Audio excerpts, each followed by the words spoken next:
喂，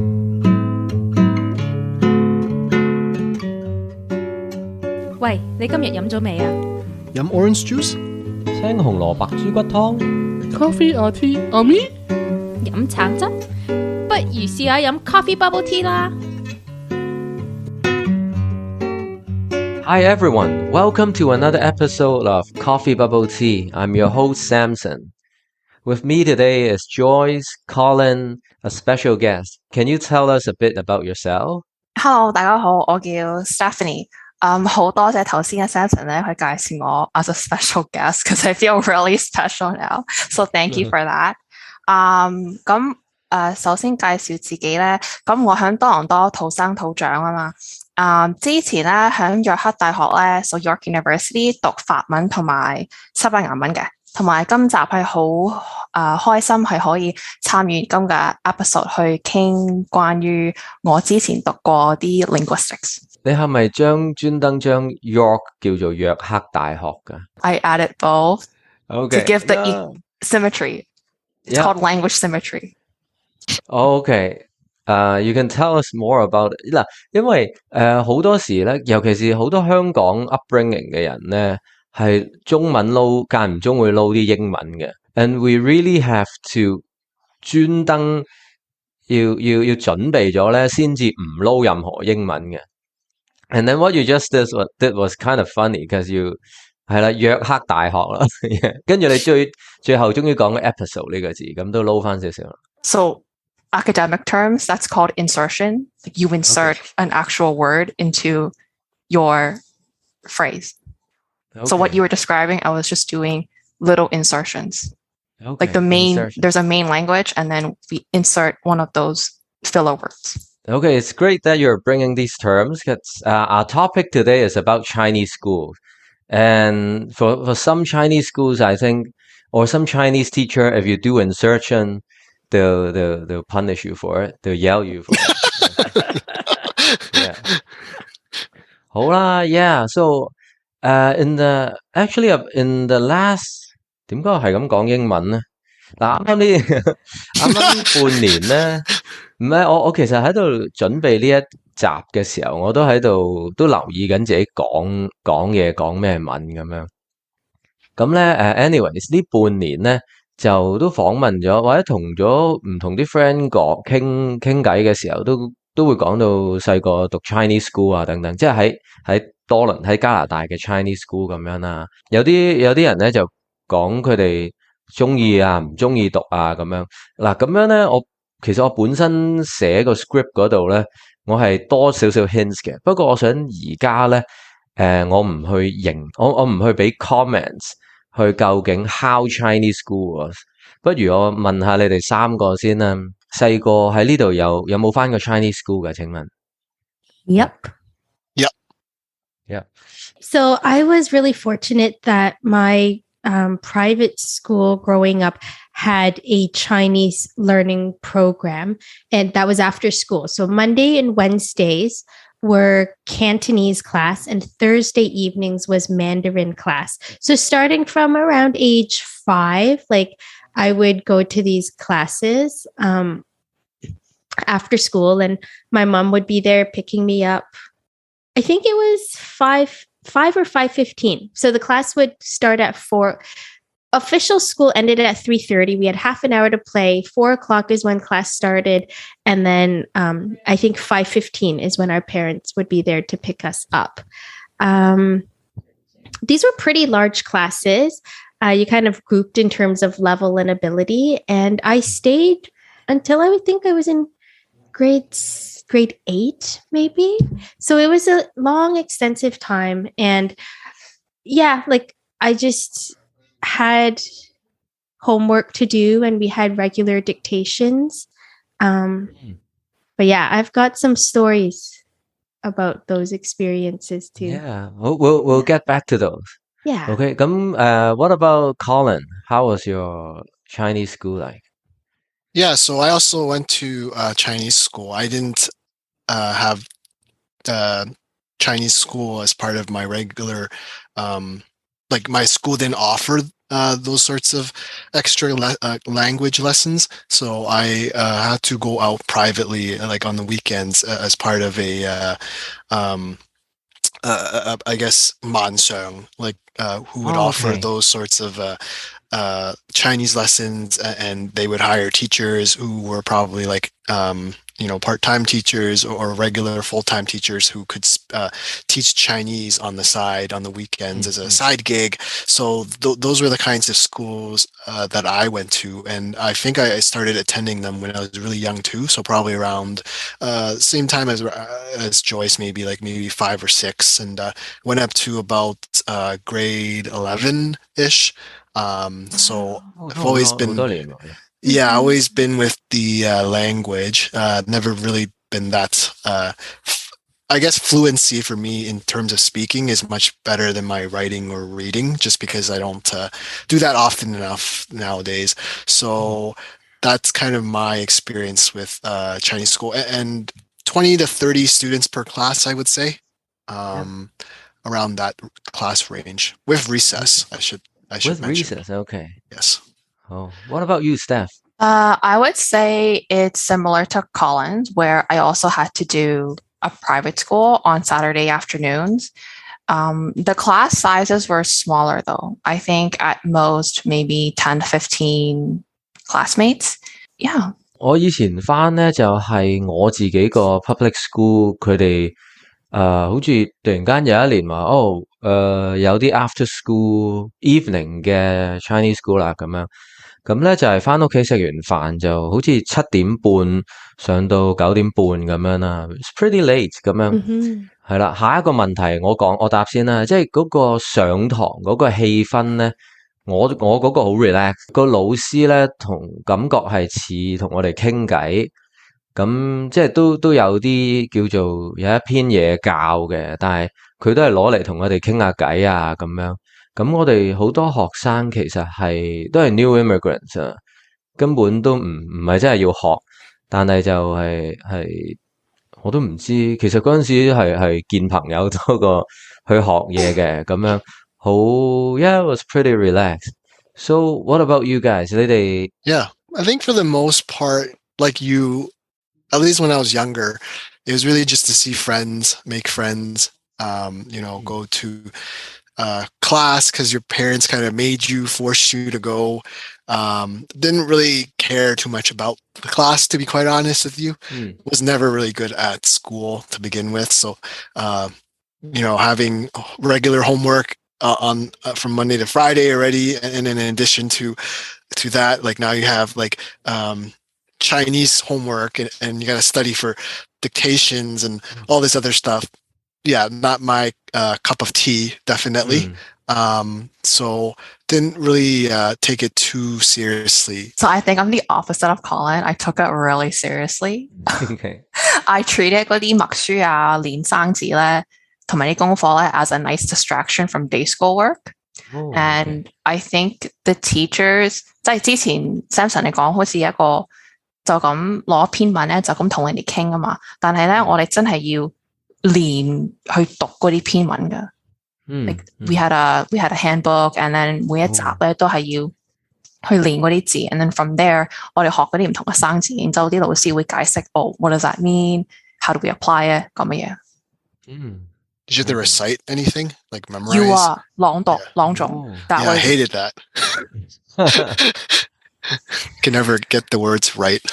Yeah. What about you, Joyce? I have pretty good memories. I mean, it's a mix because it spanned so many years. I remember it being so dependent on the teacher. Like there were certain teachers that were like, oh, those are the nice teachers. And then you got a bit older and it's like, oh, those are the strict teachers. And I'd say for the first, when I was younger, my mom and dad didn't put too much pressure. They would try to help me finish the homework. Of course you have to write it again and again and again. And then that I have to do on my own. And then they would just kind of tell me the other answers if I got stuck. And there was no real pressure to learn for dictation. So I actually remember when I was in the nice teachers class, I sat at the back with a friend of mine, and I really struggled with the dictation. I didn't know how to study or I just didn't study. But then my friend was like a really keen student. So at the end of the dictation, she would hold up her notebook and I would like furiously try to copy all the answers down. And I'm pretty sure the teacher like knew what was going on, but she only called us out on it once. Imagine like, Joyce to be a cheater. Yeah, totally was. But I did redeem myself after I went to this like really intense summer camp. I like learned how to like study and then I did kind of pick up the slack after that. But yeah, Chinese summer camp. Yeah. Yes. I was gonna say, to learn Chinese. Held by Chinese tutorial schools. So like there's a lot of fun stuff as well, but like every day you learn Chinese. Oh my goodness. Like a boot camp. Yeah, exactly. It felt like it. Okay. Wake up at 5 a.m. and then, stand in line and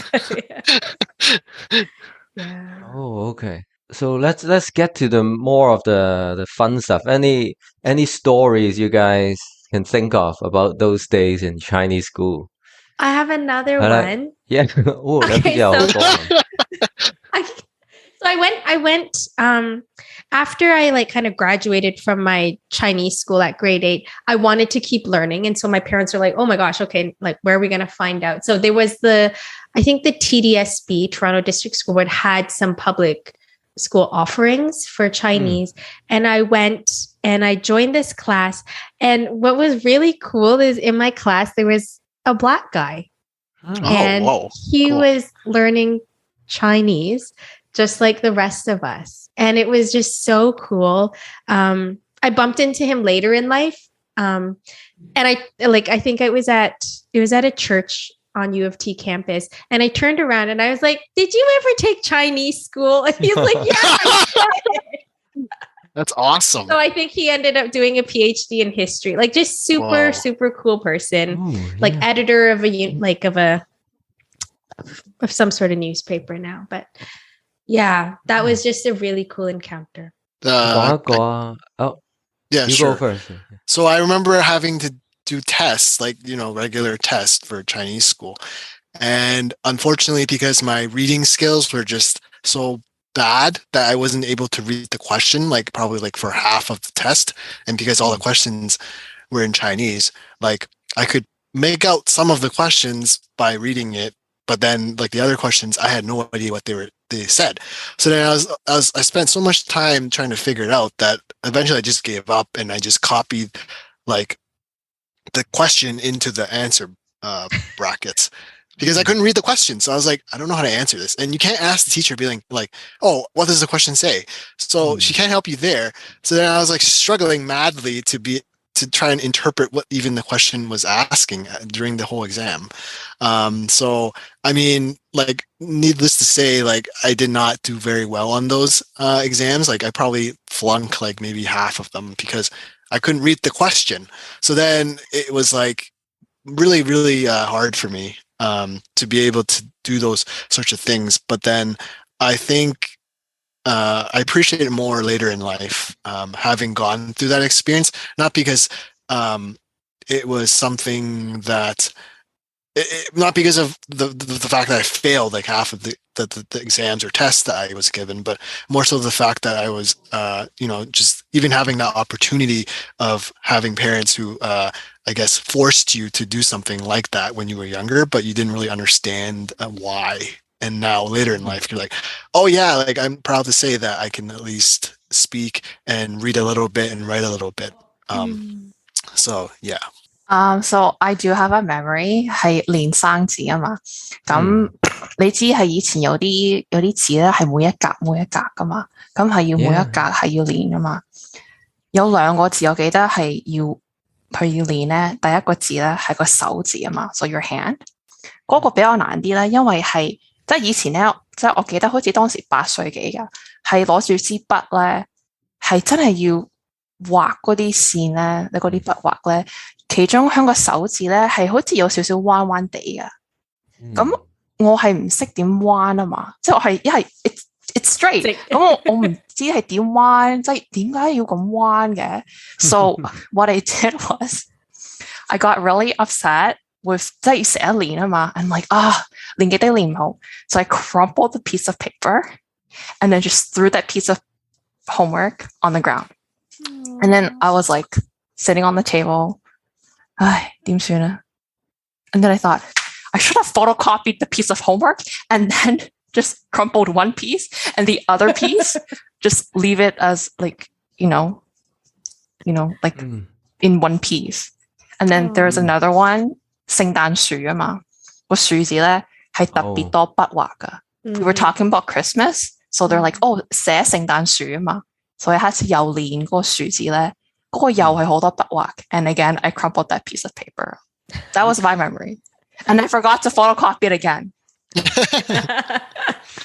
From listening to you guys talk about these short stories or some of these description 我有一樣嘢想問其實係嗱頭先 Colin 講咗少少嘢就係 your parents force you to 我好想睇下其實你哋點解擺好多心機啊或者有陣時你又話其實唔好理啦 didn't really care 咁其實係你哋點解要返同埋你覺得嗰個 motivation 係可唔可以形容一下咧 Like motivation to go to school or motivation to learn the language? Try. 我想強調一點啊 Samson 就係咧我爸媽咧係從來冇逼過我返中文學校啊即係我就係記得有一個 memory 咧就係我爸拖住我手咧佢帶我上去嗰個 private school 度然之後佢問我呢啲字你認唔認到啊 I'm like no 然之後佢話你遲啲就會識㗎啦 so maybe that started off my motivation and to answer your question I think like my motivation 就係 I think I was lucky that I have that good visual memory 即係練嗰啲唔同嗰啲筆畫咧就係好容易去記得㗎即係上完每一個星期六咧上完一堂咧就知道嗰個字點寫㗎啦咁就認得到嗰個字咁下次再見到嗰個中文字咧就認得係好開心啊我認得嗰個字啊咁我諗嗰個 inspiration 咧係俾到我呢種 intrinsic motivation to continue like learning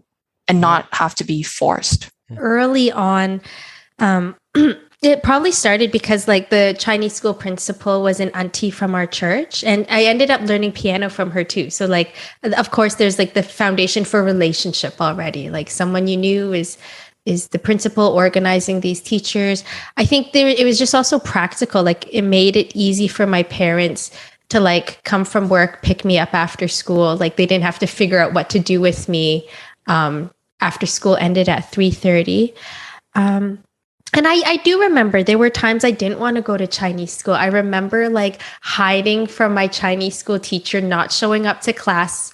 This was one of the Thursday Mandarin classes, just not showing up, just didn't go. And then I remember like the teacher sent one of the students to come find me and he's like, the teacher wants you to go to class. And I was like, I don't want to go to class. And then, so he goes back and finally the teacher herself came and then I had to tell her, but I don't want to come. And she's like, but you have to come. Oh no. And then she brought me back.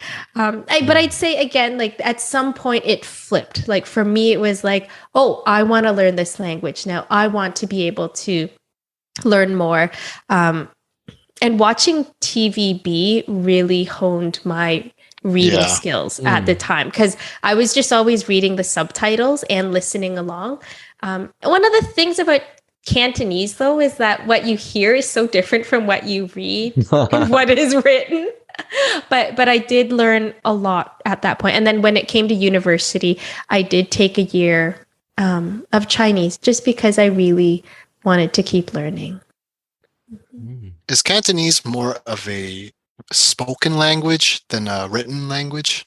I heard that from somebody. I'll let Stephanie elaborate, but I just think of it as like a fisherman's language. It's just like this is like a layman Hong Kong kind of. Is this like island. There's a bunch of fishermen, and they kind of have their own slang and way of talking. And just as the culture around it, the population grew and developed, and this was the language we learned.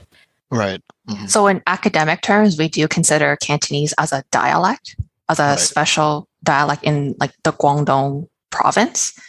And in terms of whether it's written or spoken more, I'll have to ask my professors about that. So I'll get back to you on that. Cool. Yeah, actually, yeah. If you the Facebook groups I follow, there are people who talk about Cantonese and how to write a lot of the spoken words we usually don't write. Like you're thinking, like for example, like 同埋, right?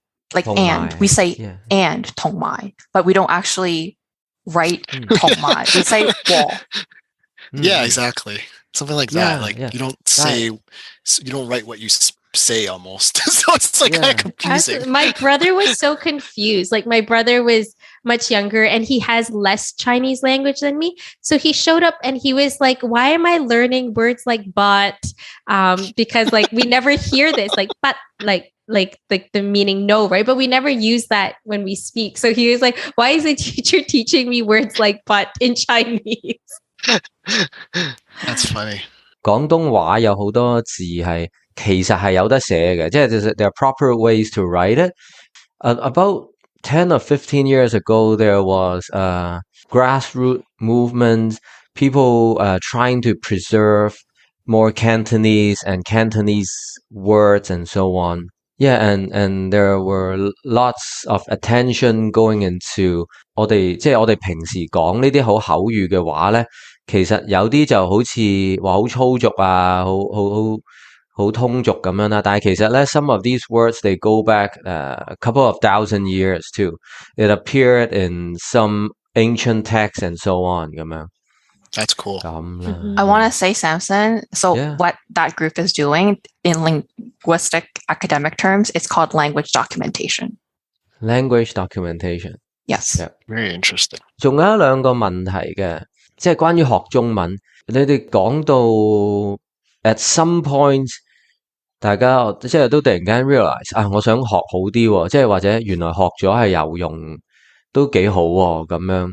其實我都喺度諗緊，即係咁樣，即係我哋咁樣學中文啦，即係包括我啦，即係我喺香港1至4年班都係默書啊，死記啊，跟住即係 copy books 咁樣啦，咁都 it's 好悶啊，好辛苦嘅，即係寫得唔好又俾人即係又交叉啊 ，you know， 即係我個 copy book 係俾老師 mark 到紅晒啊，咁樣 ，it's very it takes away my confidence， 即係而家啲人就會咁樣話俾我聽咯，咁但係都有啲嘢即係似乎係咪即係 memorization repetition is maybe is that the only way to do it, or is there something good we can take away from that kind of learning? What do you guys think? I feel that maybe one of the methods that the Chinese teachers could visit would be to use storytelling to tell the kids why a certain character is written that way. That's true, yeah. That's a good idea. I remember when I was learning how to write the word I think it's teen, right? It's like it's like a square and then you have like a cross in the middle. Yeah. And then I remember the story of saying like it's supposed to be like a plot of land, so it's like, you know, it's like a farmer's field and you divide it up into like squares almost, or like a checkerboard or something. So then I remember that story resonating with me and sticking with me and being like, oh, I know how to write that word now because, you know, it has that symbolism. And I think, if I'm not mistaken, that's how some of the Chinese words developed, from like pictures and like that's drawings. Just one word out of so many. Of course, but you know, then you take that field and you add some strength underneath and it becomes a man. Yeah. So, I mean, for someone like me who didn't like know any of that, like, you know, that's how I remembered a lot of my Chinese learning when back in the day, you know, even with like reading certain words, I remember having to learn how to recite a poem or something, and then I'd be having to ask how to pronounce certain words. But the only way I could remember was to like write like other words, like English words that had the same like soundings, and then write it on top. So I'd be writing English words on top of these Chinese words to remember, being like, oh, you gotta say cook, so it's like 煮 or something like that, you know, like so that was the only way. Yeah, it's like, or no, I literally just wrote cook, and really? somehow that yeah, that just like triggered something in my mind, like, oh, okay, this word I have to say it in this word or in this sound because of this English word or something. I don't know.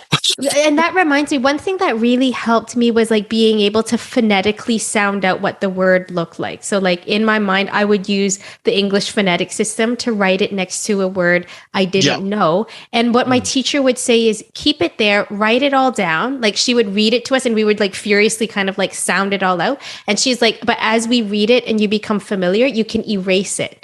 And like, that's how it kind of seeped into our memory. Yeah. And you know, but as someone who has studied like literacy development and literacy learning, like I think it is Chinese characters do need to be written again and again and again for us to learn it. And actually my cousin came over yesterday and she's studying for a French test.